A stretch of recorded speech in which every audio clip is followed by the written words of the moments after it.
Good afternoon. My name is Becki Francis, and I'm the president of Greater New Orleans Pagan Pride. First, I would like to thank you for sharing your day with us today through the many amazing, talented performances, workshops, and demonstrations. We're glad to be able to present this to you today, even though we're not able to be close in the physical form, so we can stay close in spirit and learn from one another. Secondly, I would like to share with you something that is very important to me that I think would be helpful for you. Our theme today is about healing ourselves and the community. So I would like to share with you a little bit about my journey and how I got to where I am today. I'm a firm believer that life is about the journey and not the destination. I've had a winding journey, starting in Indiana, growing up in a very conservative place where everybody looked the same, they talked the same, they ate the same foods. There wasn't a lot of diversity to learn from.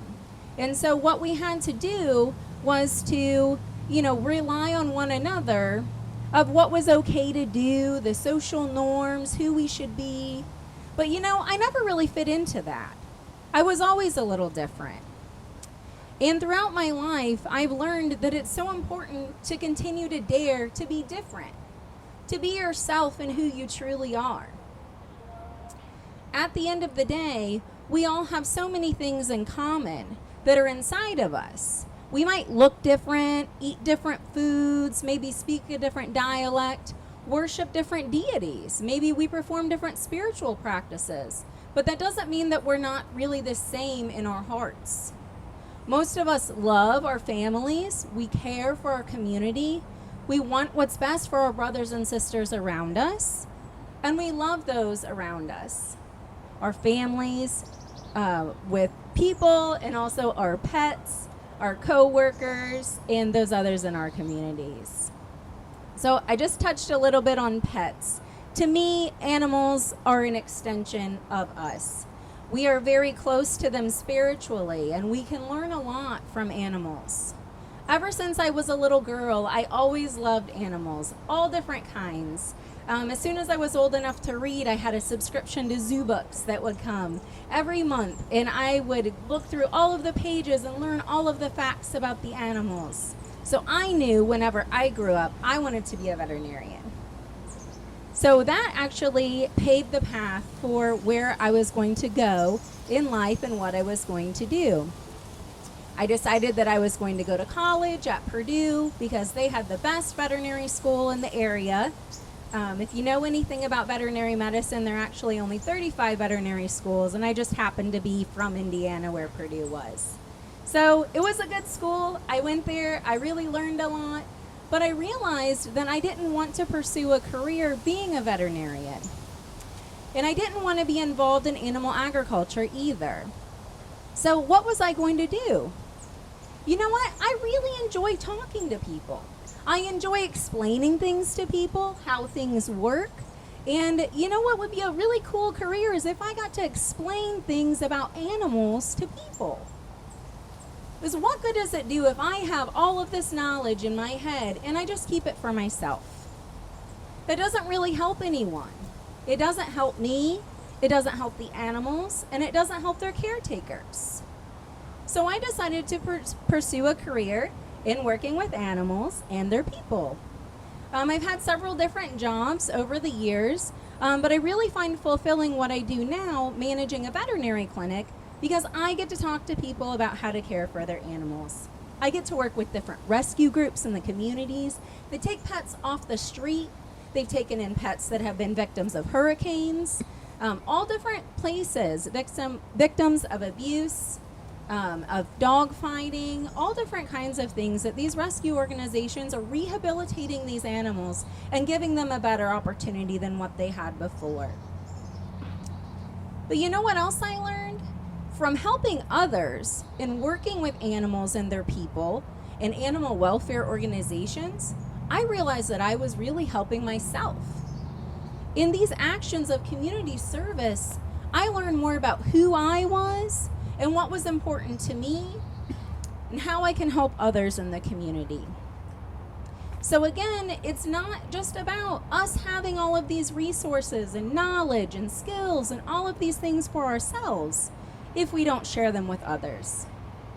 Blessings are given to us by the universe to share.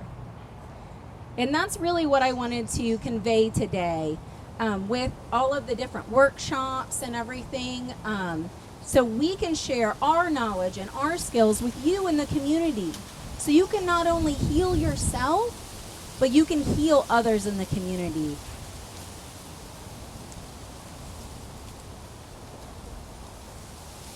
To do this, there are a couple techniques that will really help you to understand who you are and what the needs are in the universe. A simple technique that a lot of people have heard of is grounding and centering. Whenever I was first trying to think about what I should discuss for today, I thought grounding is such a simple topic. But you know what else is a simple topic? Breathing. And breathing is very important. So I decided that I would share with you one of my favorite grounding techniques today. So I would invite you to either stand up and take off your shoes so you can connect with the earth. Give me just a moment. I'm going to do the same. Or you can sit with your behind planted firmly on the ground. Just make a connection with the earth.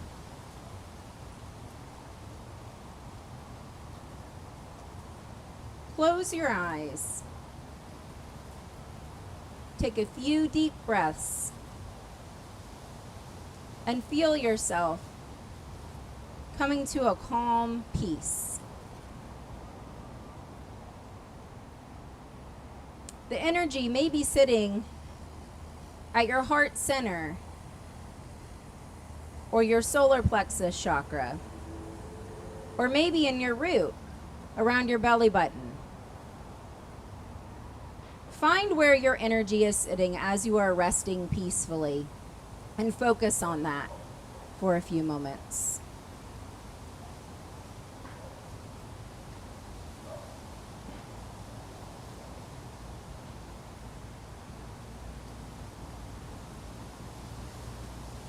Once you have a firm feeling on what does that energy feel like and where is it at, let's go ahead and try to move that.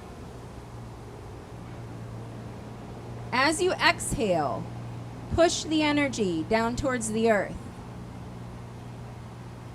Feel it going down through your thighs, through your knees, through your calves, and into your feet. And feel it, make that connection with the earth. Either through the balls of your feet or your heels. Take one more deep breath and push it down into the earth.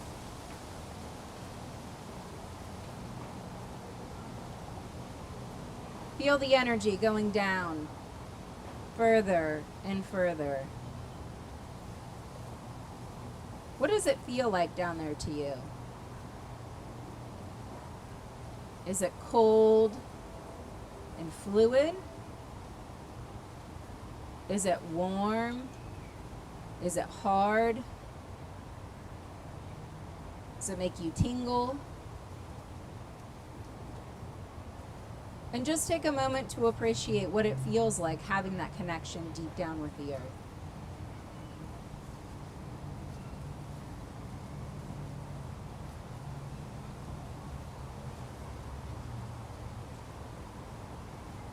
And now, as you inhale, feel that energy coming back up through the earth. And when it hits your feet, notice, does it feel different to you? It may be warmer or colder. It might feel tingly. It might feel like spikes. It might feel soothing. Just appreciate what that feels like. And again, on your next inhale, feel the energy go up through your legs, through your calves, your knees, your thighs. up through your hips, and let it return to that place that you found as your center.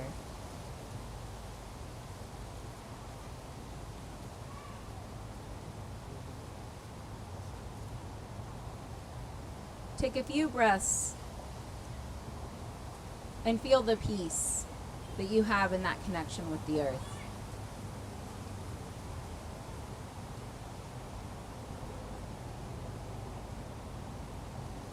Now you have this energy within you, and you can go back to this feeling at any time. You can keep your eyes closed or open them, whatever you're more comfortable with. But I'm going to let this feeling of peace sit with me throughout the rest of the day and help me to identify areas where I'm hurting or that I could use improvement. Notice that feeling when you talk to new people that you meet or have experiences throughout the day. Does that energy stay calm and peaceful? Or does it start to spike and feel erratic? As you notice those things throughout your day, realize that you have control over your reactions to these situations. If something is very upsetting to you, try to take a few deep breaths in the moment and don't let it destroy the rest of your day by making you feel this way. A very important lesson that I learned from my brother who served in the Marine Corps is that we don't always have control over the situations that we are put into in our lives. We can't control the situations around us, but what we can control is our reactions to these situations. And we have all been in a whole lot of different experiences along our journey. And I hope that you don't feel that I'm belittling the things that you have been through. But I would just encourage you, before we react to things in our environment, in our situations, that we center ourselves and decide how we respond. I hope that this will bring healing to not only ourselves, but our greater community. We are greater as a whole than the sum of our parts. Thank you for your time today. Blessed be.